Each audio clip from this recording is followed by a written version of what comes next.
Pessoal, boa noite. Boa tarde. Deixa eu falar, meu nome é Eric. Tá, eu coloquei essa foto porque eu achei aleatoriamente no meu computador. Então, só para lembrar, eu já fui bonito. Tá? E se vocês acharem meus contatos, Eric Hideki no Twitter, tá? E eu gostaria de começar, vou falar um pouquinho, saindo um pouco do tema do Flask, embora eu gostaria de falar um pouquinho de comunidade, né? Gostaria de parabenizar os organizadores. Eu acho que ter comunidades desse porte, independente do local, é fundamental para criar um conjunto de pessoas que compartilhem de uma ideia, um projeto em comum. Isso aqui é uma foto de um encontro que nós tivemos em São Paulo. Nós tivemos, acho que em julho, numa faculdade chamada EBTA, tivemos, acho que, por volta de mais de 100 pessoas nesse encontro. Então, foi muito bacana, troca de experiências, etc e tal. E, por favor, interajam, tá? Minha palestra vai ser meio interativa, eu vou encher o saco de vocês pra caramba, tá? Pra quem, só pra lembrar, assim como o pessoal do Python MG, nós também temos nosso repositório, grupo PySP. E por coincidência, mês que vem nós teremos 2 encontros. Eu falei pro pessoal descaradamente que eu copiei o PyBar deles, tá? Então, é que nem fala, ideia boa a gente copia, né? Não forquei porque eu não fiz do meu jeito, mas... Tá aqui, ó, encontro informal em setembro. O que eu vou fazer? Não sei, mas tá lá. Quem quiser mais informações, tem um gravatar aqui dentro, tem tudo aqui, ó. Eu tenho um blog, eu tenho um blog de Rails, tá? Twitter, Facebook, etc e tal. E eu queria falar um negócio, antes de começar a minha palestra, um negócio bem, sei lá, minha palestra, assim, quem tá aprendendo a programar, eu aprendi a programar ontem com uma Sandori, por exemplo. Tem bastante gente. Quem fez o curso ontem?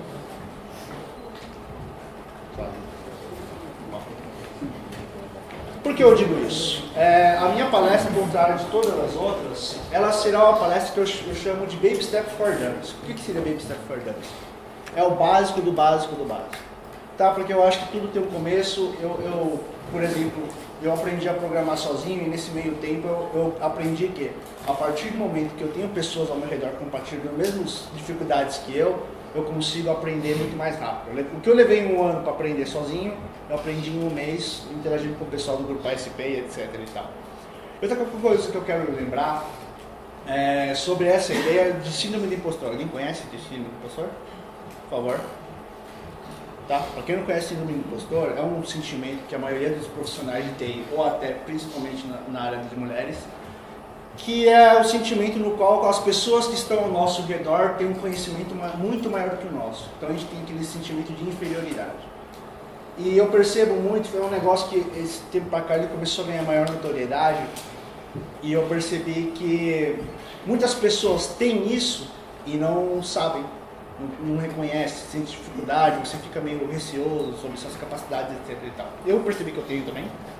Então eu escrevi um post a respeito. Então, por favor, se você tem alguma dificuldade ou algo do tipo, senta no lado de uma pessoa, pergunta, interaja, que é muito importante e todo mundo sai ganhando. Tá? Porque tem um negócio chamado conhecimento centralizado, conhecimento distribuído e conhecimento interligado. Eu acho que interligado, quando cada um pergunta para um, todo mundo aprende e evolui, etc e tal. Tá? Então, na verdade, o que eu gostaria de falar? Meu negócio vai ser bem simples. Primeiramente, quem conhece Flask? Boa, então deixa eu avisar, essa palestra não é para vocês, tá? Não sei, estou avisando. Né, mas, então assim, por que a ideia? Porque na verdade, quais são as diferenças entre um framework full stack e um micro framework? Um framework full stack, no caso, é um framework, uma ferramenta, onde ele já vem com diversas funcionalidades pré-prontas para agilizar o seu desenvolvimento na internet, principalmente quando for framework. Já os microframeworks, eles vêm com um conceito onde você pode criar aplicações de forma simples, só que você vai adicionando as funcionalidades de acordo com a sua necessidade. Isso é bom? É ótimo, porque, por exemplo, para dar um hello world nisso aqui, eu só preciso de aproximadamente 7 linhas, comparado ao Django que eu tenho que dar um Django Start Project, create app, arrumar o URL, então sabe. Então isso aqui, ó, por exemplo. Pip install Flask, hello, eu vou mostrar para vocês um pouquinho mais tarde. Tá? Então, na verdade, essa ideia é uma palestra bem simplesinha que eu quero falar o seguinte. O Bruno, vou fazer propaganda dele, tanto do Python Club, que tem uma galera que já escreveu no Python Club aqui, tanto como o Bruno, ele colocou um tutorial sobre como desenvolver para Flask, que está há um bom tempo para sair o 3, né? Mas eu não queria falar, né? Tá na revisão. Tá em revisão. Há 10 meses, mas tá lá. Então ele deu um tutorialzinho aqui, eu ainda acho que a gente vai conversar, que eu acho que tem algumas coisinhas que poderiam ser mais simples. Então eu fiz minha versão, que é isso aqui, o IPython, tá? Então o que é? É um simples aplicativo para anotação de tarefas. Acordar cedo, tá vendo? Isso aqui eu escrevi ontem à noite, porque senão não ia chegar. Com um cadastro aqui, ó, vou colocar aqui um cadastro. Ó que legal, vou colocar aqui, ó, lembrar de twittar para ganhar o livro do Ramalho. Aí eu vou colocar um carinha feliz aqui. Tarefa decidida com sucesso. Ó. Que bacaninha. Tá? Então na verdade é o seguinte. Vamos lá. Vou mostrar um negócio para vocês. Bem simplesinho, tá? Então aqui está rodando minha aplicação. Vamos do básico. Alguém aqui conhece o VirtualEnv? Tá? O VirtualEnv, imagine por exemplo que você tem várias aplicações com a versão Python 2, Python 3, só que se você instalar os dois, ambos na mesma máquina, eles podem dar conflito. E você desinstalar o Python que já vem diretamente no sistema operacional, ele vai travar tudo. Eu já fiz isso uma vez, eu tive que reiniciar o computador. Foi um parto. Então o nome da minha aplicação é o iFlask, tá? Que ele está no meu GitHub aqui, para quem quiser dar uma olhada depois. Eu vou melhorar isso aqui, descrever o tutorial passo a passo. Mas vamos lá. Então, deixa aqui. Git. Está no começo. Muito bom. Quem aqui conhece GitHub? Tá? GitHub é uma ferramenta social para você colaborar, que o pessoal mostrou, etc. Os projetos. Muito bacana. Então aqui, ó, por exemplo. Um negócio dele.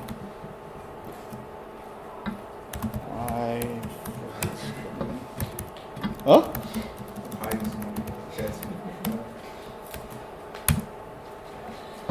Que?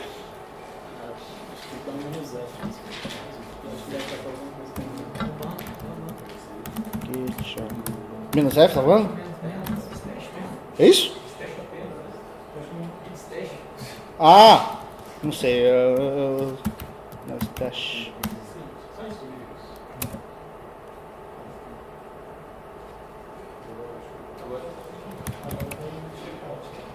Agora dá um git checkout. Tá vendo? Eu sou meio bucha. Pra mim é só git commit, git. Eu só mando. Menos F ainda. Menos F ainda. É. Bem assim mesmo. É uma merda live code. Só pra avisar, minha primeira palestra live coding, tá? Então, por favor, sejam carinhosos. Tá, galera, então, na verdade, Flask, microframework Python, e qual é a ideia dele? Ser muito simples para criar aplicações web. Então, utilizando a ideia de tudo em Python objeto, eu vou pegar o objeto Flask, eu vou importar a classe Flask, nada demais, tá? Não se preocupe. Eu vou criar uma variável chamada f, vai ter o Flask, não é nem. Eu vou utilizando um conceito que é um pouquinho mais avançado, que é chamado decorator. Tá? O que é um decorator? Digamos, de forma mais simples, ele tem diversas funcionalidades dentro de um decorator. Eu não vou estender muito, senão a gente vai começar a embolar. Aí vai ver essa combinação. Criei uma roda, a index, def index, eu criei uma funcionalidade, vai me retornar um hello world e mais o app.run, ok? Se ficou confuso, levanta a mão e fala assim, você é um idiota, você não está explicando nada. Por favor. Ô, jurava que alguém ia falar isso. Agora fiquei com medo. Você é esse homem, vocês estão casando. Terrível. Então aqui, ó. Eu tenho meu primeiro Hello Road. Oh, nossa, descobriu o mundo. Isso aí eu podia copiar e colar e fazer. Eu vou piorar isso aí. Então aqui, ó, por exemplo. Isso aqui, ó. Então vou dar um... eu acho que não ficou bom esse esquema aqui. Então aqui novamente. Eu tenho a minha aplicação. Agora eu vou piorar um pouquinho mais. Então só colocar um H1, um título no meu, na minha aplicação web. Aplicações web não são baseadas nisso. São baseadas através de construção de HTML, CSS, etc. Então, ó, por exemplo, como colocar HTML de forma errada. Você pode dar um return, você já coloca um 1 na frente, que é de Unicode, que é do Python 2. Acho que 3, acho que não precisa não, né? Então aqui, ó. Coloquei HTML aqui, ó. Eu tenho até lista agora. Fica vendo. Então aqui, ó.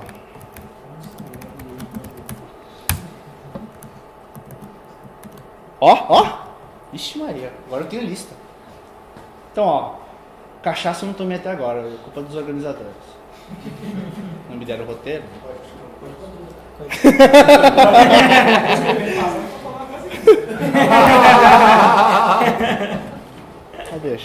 A gente acerta isso até o final do dia. Tá? Muito segredo, foi todo muito rápido. Então aqui, ó. Agora eu vou fazer um negócio mais bacaninha. Por que mais bacaninha? Porque deixar o HTML daquele jeito fica horrível. Como é que eu, por exemplo, quando eu vou construir uma aplicação, vou ficar com o HTML desse tamanho em uma view? Você não consegue dar manutenção nisso aí. Então o Flask ele já vem com uma template de engine chamada Jinja 2. Então ele facilita muito na hora de você construir suas aplicações web. Então aqui, ó a diferença. Agora eu tenho um render template, que é uma funcionalidade que o Flask ele já vem por padrão. Então eu vou retornar para ele um arquivo HTML. Então se eu for no index.html, olha o meu HTML aqui. Então é muito mais fácil separar o meu HTML em um arquivo do que eu deixar dentro da minha view. Ok? Fica na pastinha templates ali, né? Oi? Fica na pastinha templates, né? Isso.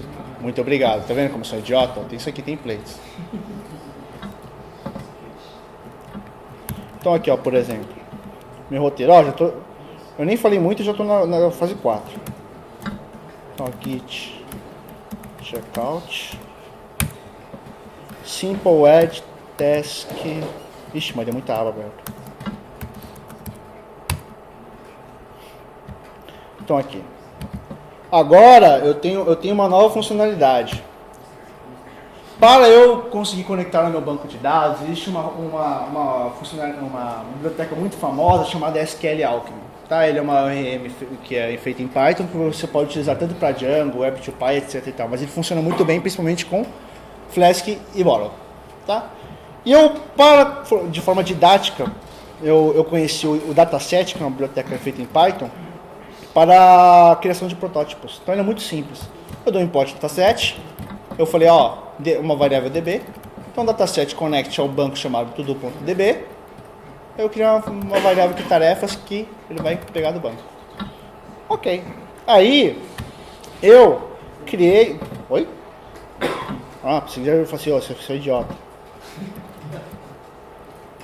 Eu coloquei mais algumas funcionalidades. A request, que foi falado hoje de manhã. Tá? O URL for. E aqui, tá vendo, ó, que eu coloquei no arquivo a parte from DB import tarefas. Acho que não tem muito segredo. Eu apenas coloquei no outro arquivo e eu estou importando a funcionalidade. Eu criei uma base aqui, HTML, ó, cagaram também, mas vai melhorar. E aqui, ó, uma funcionalidade de cadastro. Eu estou fazendo o cadastro com 4 linhas de código. Eu não tenho que colocar um model, eu não tenho que colocar puxar o SQL Alchemy, flask.extend.sql Alchemy para fazer protótipo. Então olha isso aqui, ó, coisa mais simples, que é aquela questão de request, dados formulário, vai pegar do formulário, nova tarefa, tal, tarefa seria com sucesso. Acho que não tem muito segredo do que eu já falei, né? Então aqui, ó, ele vai ser tarefas, cadastro. Olha que bonito, cara. Olha. Que elegante, não funciona nada. Acho que vai dar pau. Olha. Que cagada. Enfim, funciona, tá vendo? Funciona. Tá? Então, na verdade, o que eu quero falar é o seguinte. Eu vou chegar lá. Mas o intuito dessa palestra é para mostrar que para você fazer desenvolvimento web não precisa ser coisa de outro mundo. Cadê o pau no banco? Aqui. Não quer git? Checkout? Só isso? Você mencionou. Fala o nome. Como é que é? Commit your changes. Sei lá.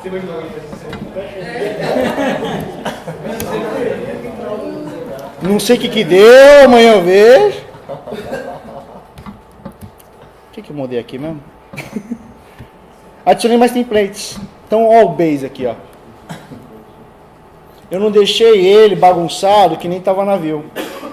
Então aqui, se eu for na minha new task, não era para estar isso aqui. Agora eu tenho, o que acontece? Ali eu só fiz o cadastro. Nesse aqui, eu fiz apenas uma funcionalidade para ele exibir as minhas tarefas que eu cadastrei. Estou aqui e tal. Galera, não é para entender muito. Oxi. Ah, achei. Olha isso aqui. Desculpa botar. Sem querer. Cobrar você. Tá devendo, hein? Eu coloquei várias vezes. Então aqui, eu coloquei uma funcionalidade bem simples. Aqui, ó. Para ele exibir as tarefas que eu cadastrei. Cara, o que eu quero falar, é coisinha babaca, não é... Eu não tenho que ficar, quando você vai aprender um outro framework, entender o modelo MVC. Eu tô fazendo tudo em uma view só. Dá pra entender ou eu tô falando grego? Pode falar, pessoal, não fica com medo não, eu não mordo.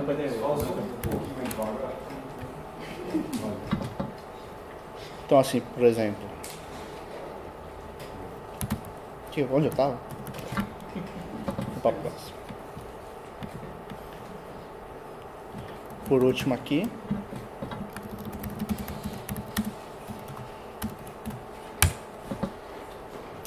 Agora foi adicionado templates. O que quer dizer isso? Antes vocês viram que na minha view, por exemplo, estava todo ferrado de HTML aqui, etc e tal. Agora, criando mais algumas rotas, eu tenho diversos templates pré-prontos. Eu tenho uma base. Tá, então o que significa base?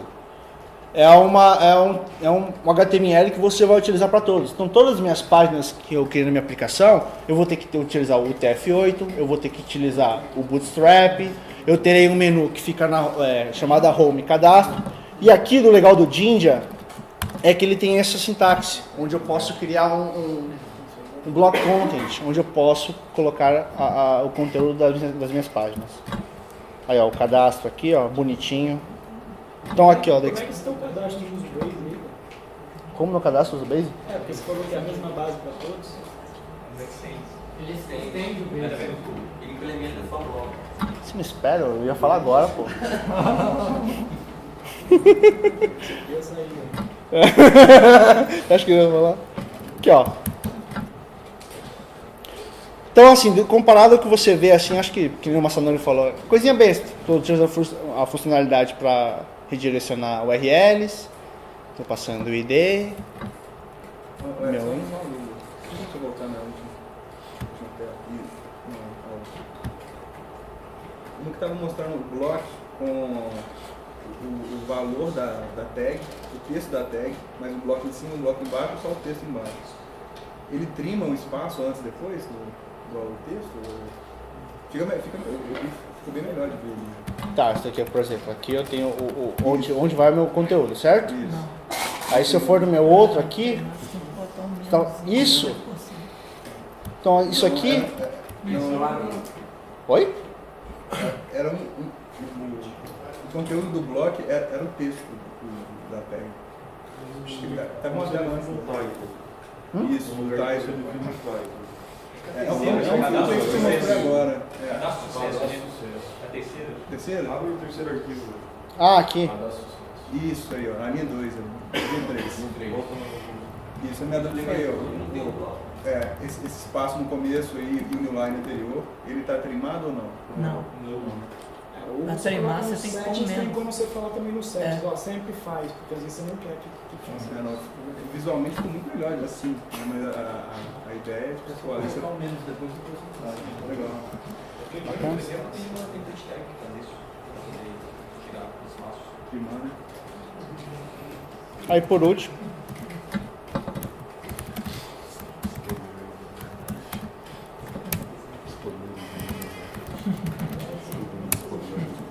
Resolve todos os problemas. agora eu tenho meu negócio bonitinho. Onde?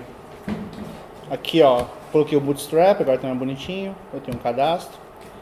Então assim, eu tô fazendo um negócio bem rápido e pode ficar, eu peço desculpa se ficou meio confuso, mas só para dar uma simples ideia de que pouco a pouco você vai construindo. Então se eu ver uma aplicação enorme, gigante, você fica desesperado. Você pega um projeto em produção, etc.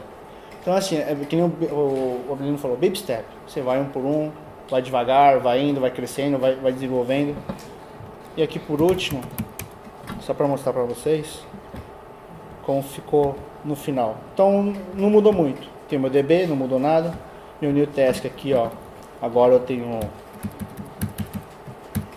isso aqui para ele conseguir reconhecer meus arquivos de CSS. Tá? Não se espanta muito que a sintaxe é meio feia, mas isso aqui é padrão, você pode dar um copy paste. Aqui eu tenho minha tarefa de cadastro, aqui é minha index e aqui é minha tarefa. Deu para entender mais ou menos? Fiz correr um pouco só para vocês entenderem como funciona a ideia de você construir uma aplicação de forma simples. Tá? E depois eu vou colocar um tutorial explicando tudo bonitinho como é que ele funciona. Agora eu vou para o plano B. Plano B. Então você vai falar assim, Eric, você falou de Flask. E você ia falar de Boro? Vamos falar de Boro. Porque eu foquei primeiro no Flask, eu não fiquei falando muito sobre ele, etc e tal. Porque nesses slides que eu já tinha preparado há um tempo atrás, ele fala um pouquinho mais sobre a ideia. Tá? Então isso aqui já apresentei. Então Boro é aquela ideia, assim como o Flask, que são tudo iguais. Leve, simples, único arquivo. A diferença é que o Boro ele é o único arquivo. Já o Flask, eles são diversos arquivos separados. O Flask, na verdade, ele foi criado como um framework para dar uma cutucada no Boro, que ele não gosta. O criador do Flask, chamado Armin Ronascher, não gostou dessa ideia de ter tudo em um arquivo só. Aí ele criou o Flask para encher o saco dele. Mas os caras tem umas treta lá, mas nem tudo são flores, né? Então a página, então se você for ver aqui na documentação do Boro,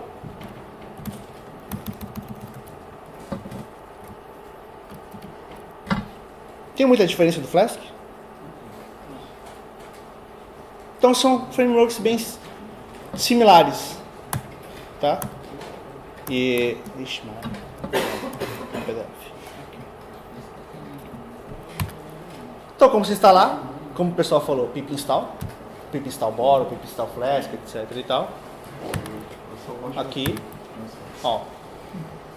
Com isso aqui eu já consigo fazer o meu Hello Road. E ele tá rodando, cara. Servidor, não é só HTML não. Então você já se sente meio porco, você fala assim, porra, eu já programo Python.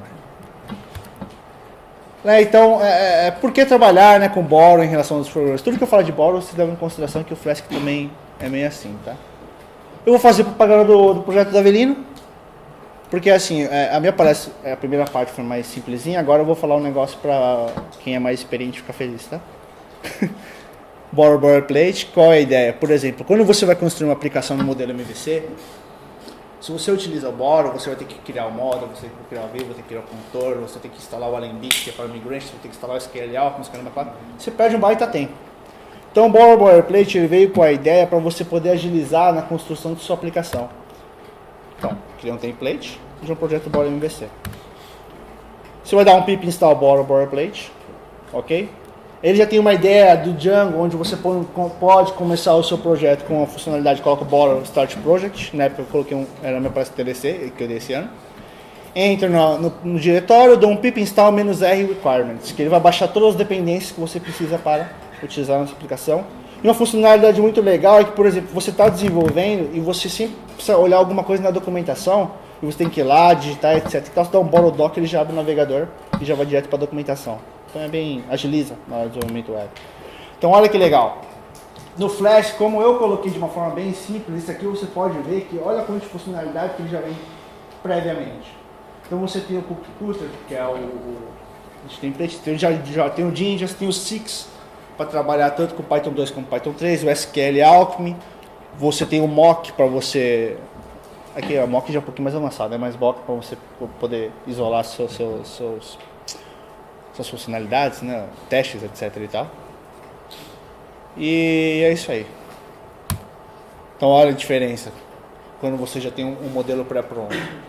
Então já tem os controllers. Nessa aplicação do Borrow Boilerplate, ele já vem com alguns exemplos, onde você tem os controllers, model views. Então ele tem uma funcionalidade onde... Calma aí. Ele vai adicionando nomes aleatoriamente, tá? E aqui é para você entender um pouquinho como é que você pode fazer um projeto de uma forma um pouquinho mais avançada, onde você utiliza através do SQL Alchemy, escrevendo suas classes através dos models, que você cria suas, nossa, vou chutar isso aqui, suas aplicações. Então isso aqui é um pouquinho mais avançado. E também o Jinja, que acho que não muda muito em relação ao que eu apresentei rapidamente. Tá, então só para dar considerações finais, tanto ao Flash como ao Borrow são essas ideias. Dê uma chance a eles, porque a ideia principal dos microframeworks é que quando você trabalha com framework full stack, você está preso à metodologia que o framework ele te oferece. Por exemplo, no Django você tem que seguir o modelo MTV. Já com o Flask e o Borrow, você pode criar do jeito que você quiser. Só que assim, com qualquer liberdade que você tem, ele também te dá direito a você fazer muita cagada. Então, tome certos cuidados. Tem maior controle, construa do zero. Não desmereça porque é pequeno. O Avelino falou mining. Mining é um big project. Que ainda embora, né? Você não mudou para Go que nem tudo, né? E é tudo Python. Então, acho que é uma bela porta de entrada para poder criar suas aplicações, etc e tal. Isso aqui é pra vocês conhecerem. Quem quiser ir para São Paulo, por favor. Eu prometi, eu acho que eu vou tentar cumprir. A gente vai tentar fazer um evento parecido com o iPython em São Paulo, no mesmo estilo. Acho que vai ser uns 2 dias. Vamos ver. Se depender de mim, não vai ter. Galera, vocês conhecem o Python Brasil? Tá, o Renzo, ele é o próximo que vai falar depois de mim. Ele está organizando, um dos organizadores da 11ª conferência. Será em São José dos Campos. Esse print é um pouquinho antigo, está com a data errada, mas será do dia 7 ao dia 11 de novembro. Vai ser muito bacana. Então imagine, se você gostar desse evento, lá vai ser melhor, que vai juntar gente do Brasil inteiro, etc e tal. Participem, é um evento transformador. Eu acho que é isso. Só queria ficou muito confuso, tal, me xinga.